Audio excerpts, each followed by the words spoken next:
बच्चों, ये UP constable की तैयारी की 10वीं क्लास हो रही है और मैथ के लिए यह 5वीं क्लास हो रही है। मैथ में हम लोग PYQ लगा रहे हैं और यदि आप इससे सरल सवालों की प्रैक्टिस करते हैं तो आप अपने आप को धोखा दे रहे हैं, क्योंकि इससे सरल सवाल नहीं आनी है, यानी इस प्रकार की सवालें ही आएंगी। चलिए, अब मैंने क्या सवाल ली है और इसे कैसे लगाना है इसे आसानी के साथ देखते हैं। क्या कह रहा है कि 335 में 5A7 जोड़ने पर 8B2 प्राप्त होता है।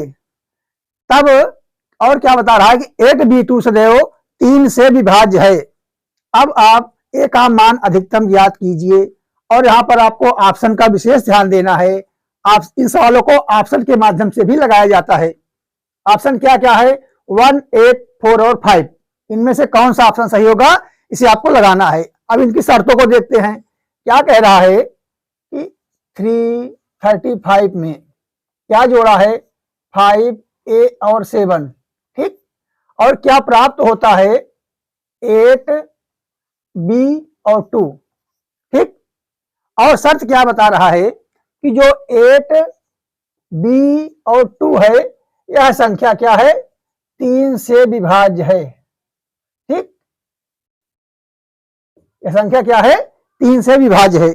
यानी यहां पर कौन सा अंक रख दिया जाए कि यह संख्या 3 से विभाजित हो जाएगी और इस प्रकार के योग करने पर उसका मान 8B2 आना चाहिए।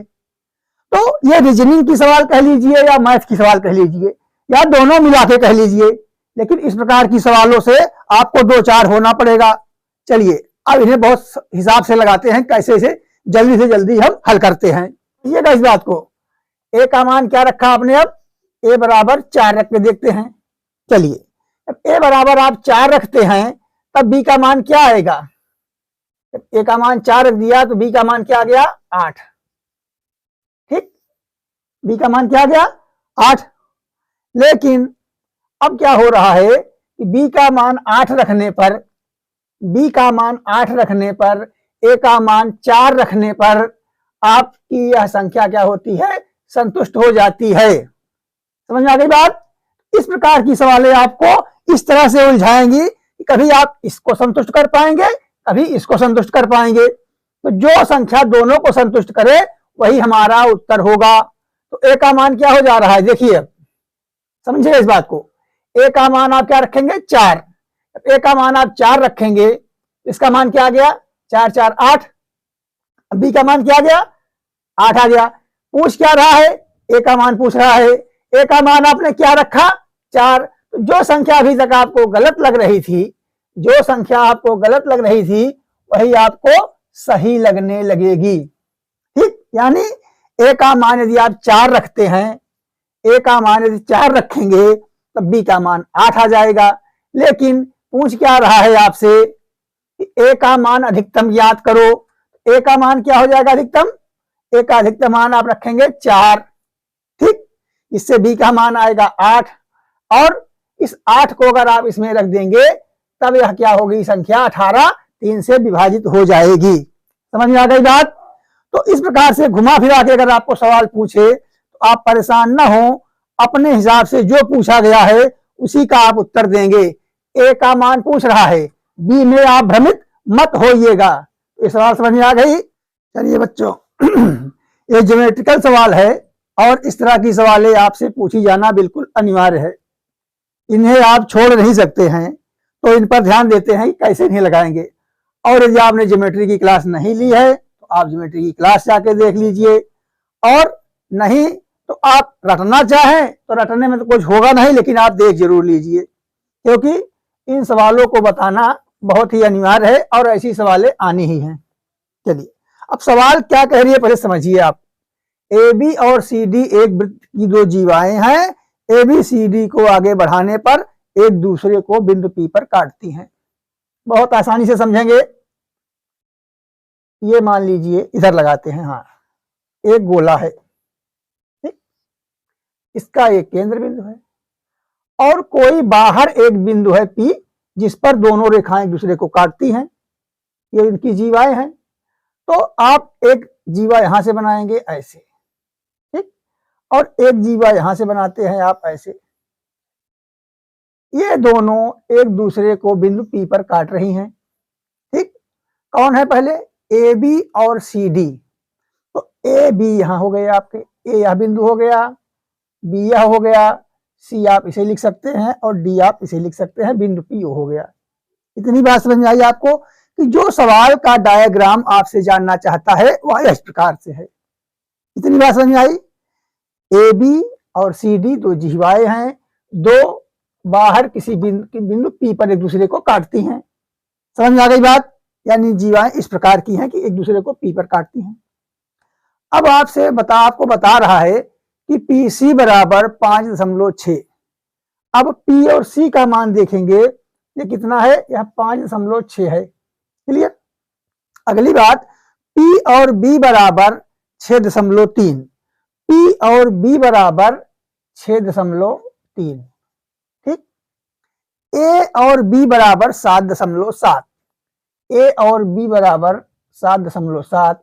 आपसे सी और डी का मान पूछ रहा है। ठीक, इस भुजा की लंबाई, इस जीवा की लंबाई आपको ज्ञात करना है। इसका आपको सूत्र मालूम होने चाहिए। ठीक, चलिए क्या सूत्र है इसका? बहुत आसान है। अगर आपको सूत्र मालूम है, इसकी प्रमेय आपने लगाई है, तब तो आप आसानी से तुरंत पकड़ लेंगे, नहीं तो आपको दिक्कत होगी। लेकिन आप नहीं जानते हैं तो फिर भी इतना तो आप जान ही लीजिए कि किस तरह से इसको हमें लगाना है। चलिए आप देखेंगे, इसको कहेंगे कैसे? पी बी गुणे पी ए। ध्यान दीजिएगा, पी बी गुणे पी ए। इतनी बात समझ आ गई? पी सी गुणे पी डी। पी सी गुणे पी डी। पी सी गुणे पी डी। इस फार्मूले को आप याद रखेंगे। यानी कि पी बी यानी जो बाहर जितनी जीवा काटने में निकल रही है और इसकी पूरी लंबाई, यह और यह दोनों बराबर होते हैं। ठीक, यानी पी सी और पी डी, पी बी और पी ए। समझ आई बात? यह बातें सिद्ध है। तो इसे आप इस गोले के हिसाब से समझ लीजिए, पहले रख लीजिए, नोट कर लीजिए। अब आप आसानी से सी और डी का मान निकाल सकते हैं। चलिए कैसे अब सवाल हल करते हैं। इतना आपको पता रहेगा तब आप आगे सवाल लगा पाएंगे, और पता रहेगा आप बहुत ही जल्दी से इसको लगा लेंगे। आपको इतना डायग्राम बनाने की आवश्यकता नहीं होगी। चलिए अब पी बी का मान क्या हो रहा है? बिल्कुल दिया हुआ है, यानी 6.3 गुणे पी और ए का मान आप जोड़ेंगे तो 6 और 7 से 13, 14। ठीक, कितना हो गया? 14 बराबर, यहां पर पीसी का मान क्या दिया है? 5.6। 5.6। और आप देखेंगे कि पी और डी का मान नहीं मालूम है, अब इसे ऐसे लिख देते हैं यहां पर पी और डी। इतनी बात समझ में आ गई? अब इन्हें आप आसानी से काट सकते हैं। 1 दशमलव इधर है, 1 दशमलव इधर है, दोनों दशमलव खत्म हो गए। अच्छा, 14 से काटेंगे तो 4 बार गया, 14 चौका 56, और 4 से काटेंगे इसे तो कटेगा नहीं। चलिए कोई बात नहीं, लेकिन फिर भी हमें क्या मालूम हो गया? बहुत आसानी से आप देखेंगे, इसका इसमें भाग दे देंगे आसानी से। तो भाग देंगे अगर, तो 4 का पहाड़ा 1 बार गया, क्या बचा? 23, और 4 6 24 होता है, तो 4 पंचे 20, और क्या बचा? 30। तो क्या बचा? 4 सत्ते 28 और 4 पंचे 20, यानी 63 में आप 4 से भाग देंगे तो आपको पीडी का मान मालूम हो गया। ठीक, अब जब आपको पी से डी तक की वैल्यू मालूम हो गई है और डी और सी पूछ रहा है, आप इसमें क्या करेंगे? पी और सी को घटा देंगे, यानी इसमें से आप 5.60 घटा सकते हैं। क्या मिलेगा आपको? यहाँ 5 बच गया, 7 में 6 गया, 1 बच गया, और आप देखते हैं आसानी से 15 में से 5 गया तो 10 आपको मिलना ही है, यानी ऑप्शन नंबर 4 आपका बिल्कुल सही हो गया।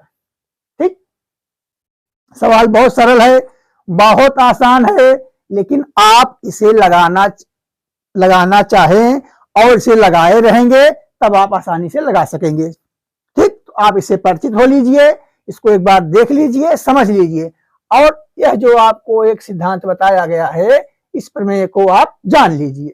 बस आसानी से आप लगा लेंगे, जल्दी लगा लेंगे, और आप किसी भी सवाल को छोड़ने के मूड में न रहें। ठीक, एक सवाल छोड़ने पर आप बहुत पीछे चले जाएंगे।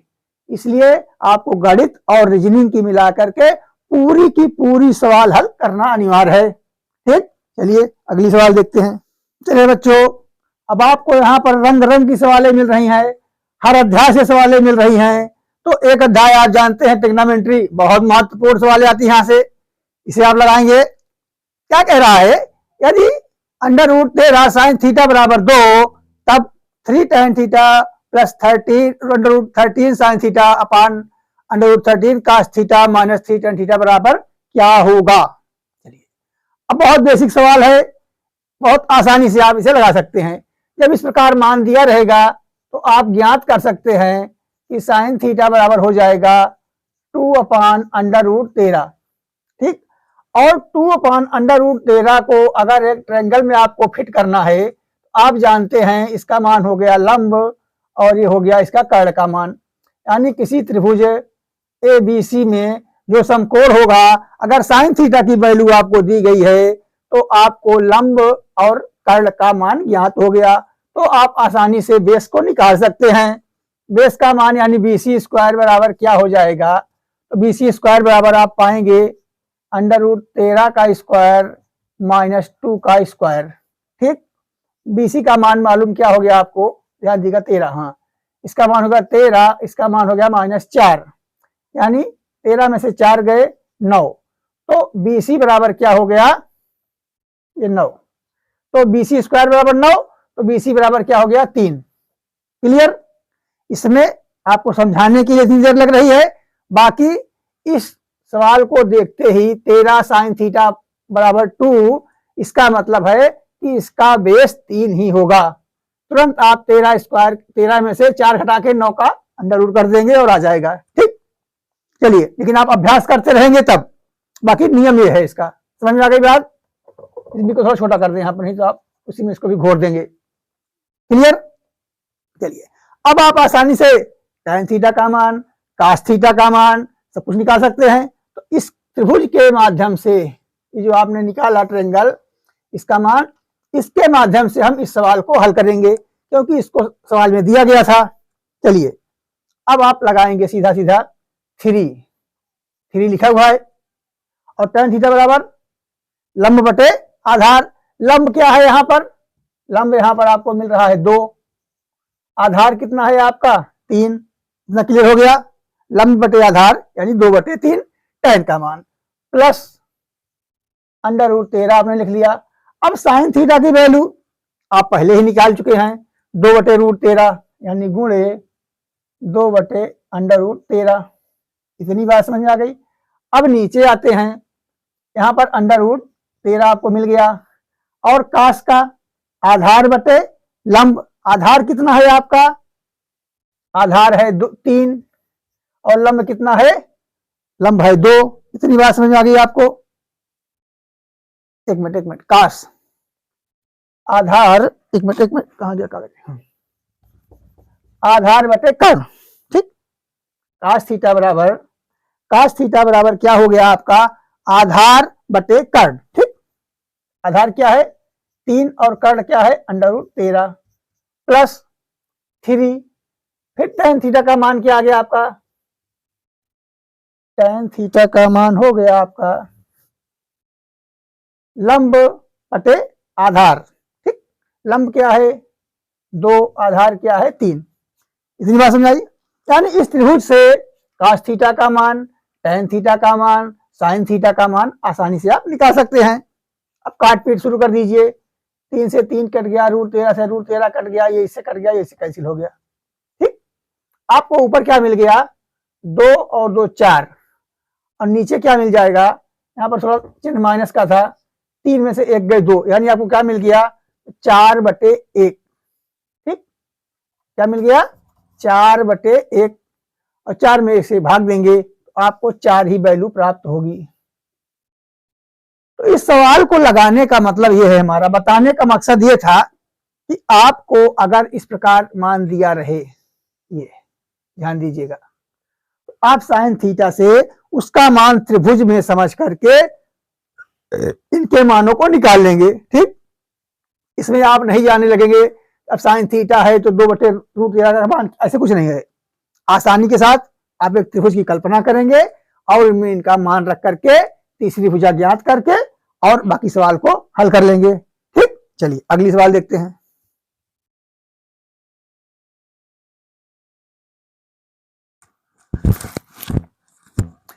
चलिए बच्चों, अलजेब्रा की सवाल है, ध्यान देंगे कैसे से लगाना। हमें क्या कह रहा है, यदि x का मान 99999 है तब आप 81x घाते 5 माइनस x अपान 9x स्क्वायर माइनस 1 ब्रैकेट में 27x स्क्वायर प्लस 3 का मान क्या होगा। अब जब इस तरह की सवालें मिले तो आप बिल्कुल भी तुरंत x का मान इस प्रकार रखने का प्रयास नहीं करेंगे। ठीक, क्योंकि इसमें आप परेशान हो जाएंगे। अब इतनी बड़ी संख्या की घाते 5 करना या घाते 2 करना भी बहुत मुश्किल काम है। कैलकुलेशन संभव है लेकिन आसान नहीं है, बहुत ज्यादा समय आपका खा जाएगा और कैलकुलेशन में गलतियों की संभावना बढ़ जाएगी। तो कैसे लगाएंगे, ध्यान से देखते हैं इसे। 81 x घाते 5 है, चलिए यहां पर हम चाहें तो ऊपर x को कॉमन ले सकते हैं। ठीक, आपको क्या मिल जाएगा, 81 और x घाते 4 माइनस 1। इतनी बात समझ में आई आपको, इसमें कोई दिक्कत नहीं होनी चाहिए। आप नीचे आएंगे तो यहाँ पर 9x स्क्वायर है, इसे आप लिख सकते हैं 3x का होल स्क्वायर और माइनस 1 का स्क्वायर। इतनी बात समझ में आई। इस संख्या के मान में कोई परिवर्तन नहीं हुआ। अगली संख्या जो है इसमें आप अगर 3 कॉमन ले लेंगे तो क्या मिल गया आपको, 9x स्क्वायर और प्लस 1। समझ में आ गई बात, कोई दिक्कत नहीं, बहुत आसानी से आप समझिएगा। और आप 9x स्क्वायर को 3x स्क्वायर लिख सकते हैं। समझ में आई बात। और जो आपका 81x घाते 4 है तो आप समझेंगे अगर इसे, तो हम आपको बता रहे हैं कैसे लिखेंगे, बहुत आसानी समझिएगा इसे, बहुत आसानी से आपको समझना है। हम अभी सिर्फ 81x घाते 4 को थोड़ा सा डेरिवेट करते हैं, क्या है समझ लीजिए बस आप। 81x की घाते 4, इसे अगर हमें लिखना होगा तो कैसे लिखेंगे हम, इसे आप पहले लिख सकते हैं 9x स्क्वायर की घाते 2। समझ में आई बात। 9 स्क्वायर से 81 हो गया, x स्क्वायर से आपका x की घाते 4 हो गया। यानी अगर आप इस स्क्वायर को इसमें से करेंगे तो आपका यह 81 बन जाएगा और यह x की घाते 4 बन जाएगा। इतनी बात आपको क्लियर समझ में आनी चाहिए, बिल्कुल। अच्छा, अब आप देखेंगे कि इसका मान उठा के सीधे यहां रखते हैं हम, क्या मिलेगा आपको। अब x ऊपर है यहाँ आपका, यहां रख दिया आपने, 3 इधर बाहर था, इसे आपने इधर कर दिया। ठीक, अब इन दोनों को हम सेट करते हैं, क्या हमें करना है। चलिए, आपको मिल गया इधर 9x स्क्वायर का होल स्क्वायर, ठीक, माइनस 1 का होल स्क्वायर। ऊपर संख्या सेट हो गई। 1 का स्क्वायर करने में कोई प्रॉब्लम नहीं होनी चाहिए। और आप नीचे देखेंगे, अगर आप देखेंगे तो आपको क्या मिल रहा है, समझिएगा इस बात को। ये नीचे क्या है आपका 9x स्क्वायर माइनस 1 और 9x स्क्वायर प्लस 1 है, यानी a square minus b square का सूत्र लगा हुआ है। आप चाहें तो यहां पर कोई परिवर्तन ना करें, यानी इसे आप जैसे था वैसे रख सकते हैं। समझ आ गई बात। चाहे आप इसे लिखिए 3x का होल स्क्वायर, चाहे इसे लिखिए 3x का होल स्क्वायर, ये दोनों एक ही वैल्यू हैं। ये दोनों क्या हैं, एक ही वैल्यू हैं। यानी 9x स्क्वायर प्लस 1 और 9x स्क्वायर माइनस 1 बन रहे हैं। एक का आप स्क्वायर करें या ना करें, समझ में आ रही, कोई दिक्कत नहीं होनी चाहिए। ये 9x स्क्वायर माइनस 1 का ही रूप है। तो थोड़ी देर के लिए इसे हम इस रूप से हटा के उसी रूप में लिख दें जिससे आपको समझने में कोई दिक्कत ना होने पाए। चलिए, ये है 9x² - 1। ठीक, अब आप समझिए a² यानी a - b और a + b है। अगर कहीं a - b और a + b बनता है तो उसे आप कैसे समझ सकते हैं, समझिएगा।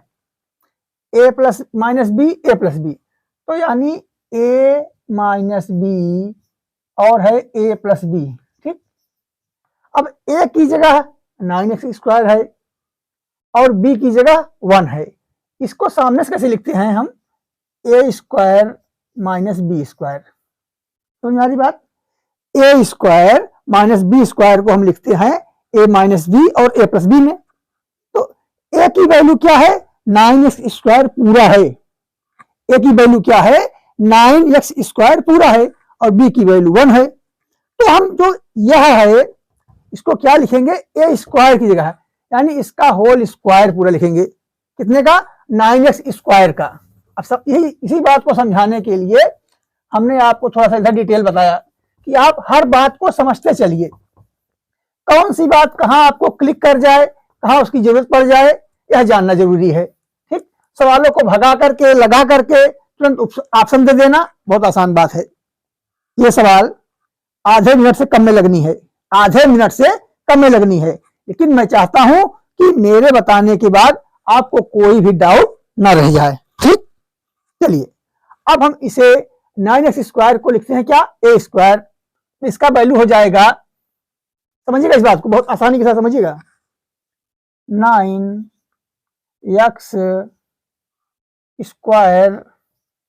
का होल स्क्वायर -1 का होल स्क्वायर। समझ में बात, ये इसका स्क्वायर है या इसका स्क्वायर है।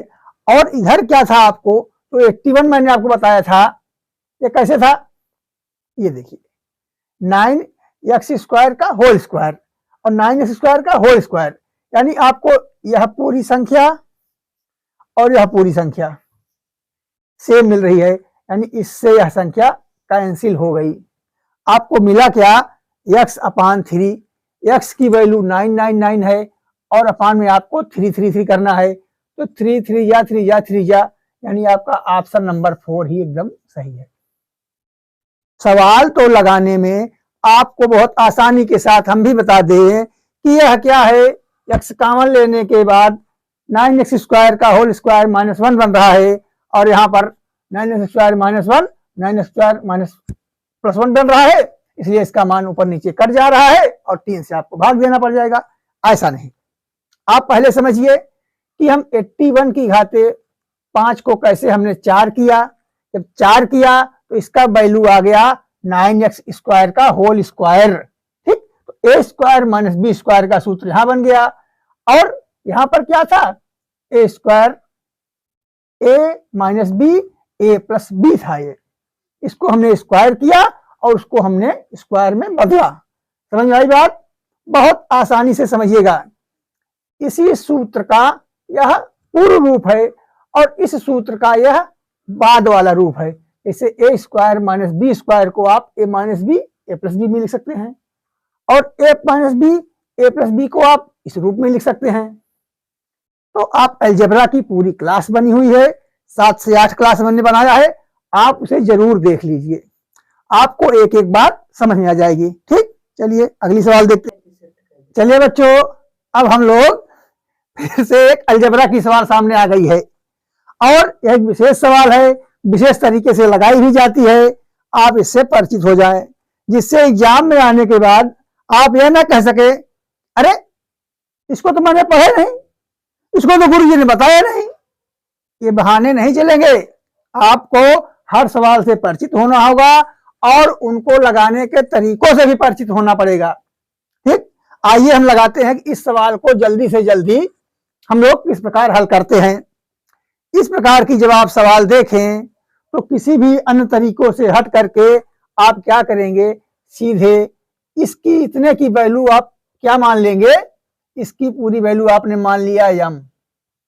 ठीक, समझ में आ गई बात। यदि इसकी वैल्यू m हो गई y/x की, तो x अपान वाई अगर होगा इसकी वैल्यू क्या हो जाएगी 1/m। समझ आ रही बात? चलिए अब हम क्या करेंगे, इस वैल्यू को सीधे उधर ले जाएंगे, यानी इसका मान क्या हो गया m माइनस 1/m बराबर 1/√2। इतनी बात समझ में आ गई आपको?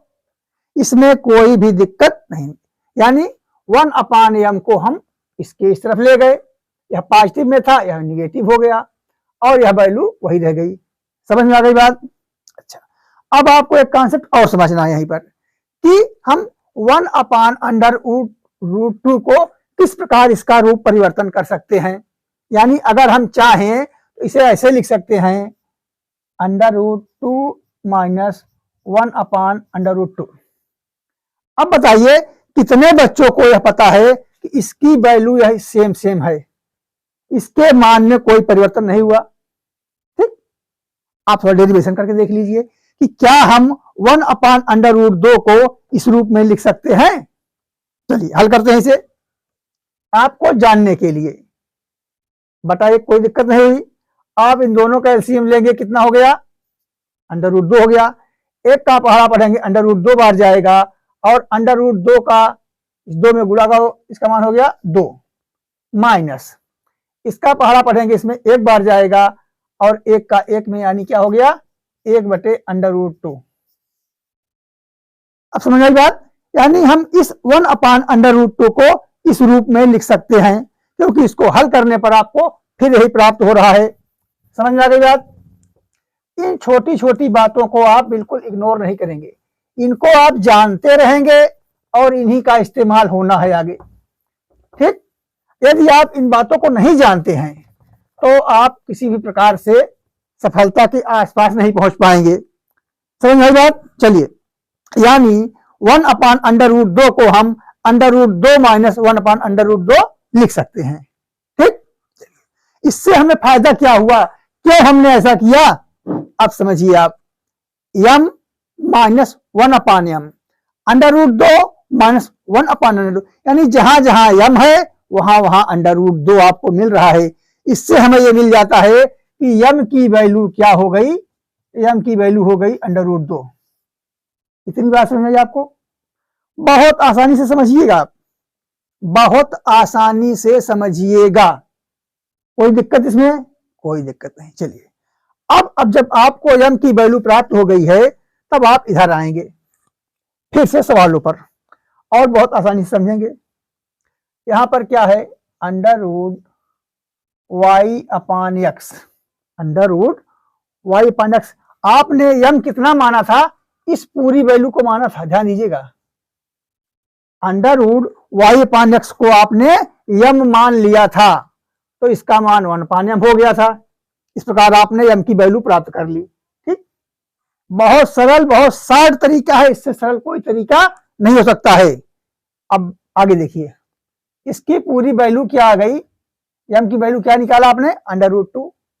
अब इधर भी √2 इधर भी √2, यानी आप लिख सकते हैं y/x बराबर 2। ठीक, इससे आपको क्या पता चल गया कि y बराबर 2x।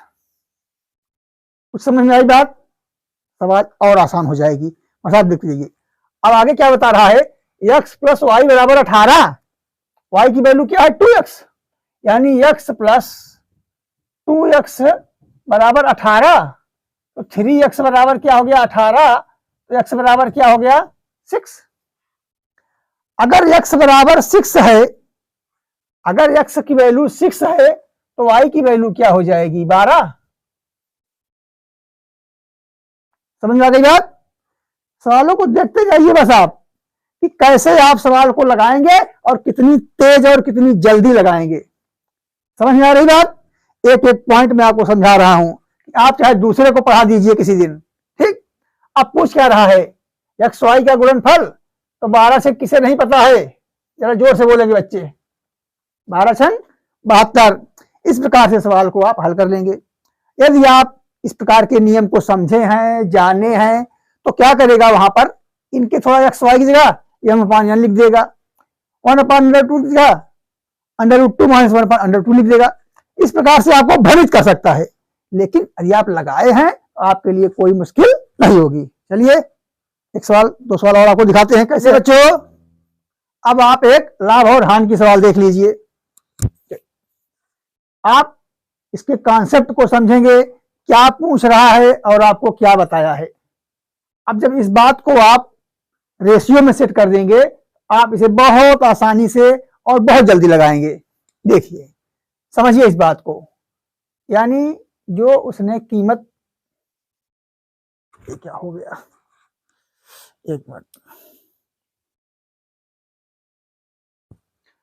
भैंस की कीमत थी उसकी, एक मिनट, यानी आप भी लिख सकते हैं उसको, उसकी कीमत कितनी है 10,000, ठीक। और काऊ की कीमत क्या हो रही है 5,000। अब आप बहुत आसानी से समझिए कि यदि आप इन दोनों का रेशियो बनाएं, बफैलो और काऊ का, तो आप पाएंगे यदि बफैलो की कीमत 2 है तो काऊ की कीमत 1 है, ठीक। ये 10,000 की, ये 5,000 की, यानी दोनों में 2 और 1 का अनुपात है। क्लियर, आसानी समझिएगा। अच्छा, अब कह रहा है कि भैंस को 8% लाभ पर बेचता है। ये क्या हो गई उनकी क्रय प्राइस का, यानी खरीद मूल्य का अनुपात था। अब उनको लाभ प्रतिशत क्या हो रहा है, इस पर क्या हुआ 8% का लाभ हुआ, ठीक। और पूछ रहा है इस पर कितना प्रतिशत हुआ, यानी गाय को कितने प्रतिशत में बेच दे कि टोटल लाभ उनको क्या हो जाए 10%। अब आप समझिएगा, इस प्रकार की सवालें हमने आपको परसेंटेज में बहुत अच्छी तरह से बहुत सी सवालें बताई हैं, ठीक। आप उस पर चले जाइए थोड़ा सा। अब आप देखिए इस वाला सूत्र लगाइए, ये वाला याद आया कुछ आपको, यानी एक में क्या होना है और कुल अगर 10% प्राप्त करना हो तो कैसे हम करेंगे। तो आप जानते हैं अगर यह इससे बड़ा है, यह इससे छोटा है या बड़ा है, अगर ये छोटा होगा इन दोनों का अंतर और बड़ा अगर ये हो गया तो इससे इसका अंतर, यानी आप यहाँ क्या पा रहे हैं 8 में से 10 से छोटा है, 10 में से आप 8 घटाएंगे आपको 2 वैल्यू मिल गई। 8 में से 10 में से 8 घटाएंगे 2 प्राप्त हो गया। अब आप देखिए ये 2 कितने पर प्राप्त हुआ, ये 2 प्राप्त हुआ है 1 पर, यानी 1 की वैल्यू 2 निकली है तो 2 की वैल्यू क्या निकलेगी, 2 की वैल्यू 4 आनी चाहिए। अब 4 आने के लिए आप क्या करेंगे, कितने में से 10 घटा दें, कितने में से आप 10 घटा दें कि आपको 4 प्राप्त हो जाए। तो एक वैल्यू छोटी होगी एक वैल्यू बड़ी होगी, हमने आपको पहले ही बताया है। यानी अगर x बराबर 14 हो जाए, x बराबर 14 हो जाए तब आपको यहां 4 प्राप्त होगा, यानी इस पर वह 14% का लाभ ले ले तब उसको टोटल लाभ मिला करके 10% लाभ प्राप्त हो जाएगा। समझ आई बात? जरूर से जरूर सब्सक्राइब करें, लाइक करें और बच्चों तक शेयर करें। ये ना सोचे आप कि आप चुपके से देख ले रहे हैं तो और बच्चे भी जान जाएंगे तो आपका कंपटीशन बढ़ जाएगा, ऐसा नहीं है। यह ज्ञान की बातें हैं और ज्ञान जितना ही आप दूसरों को प्रदान करेंगे उतना ही आपका ज्ञान बढ़ेगा।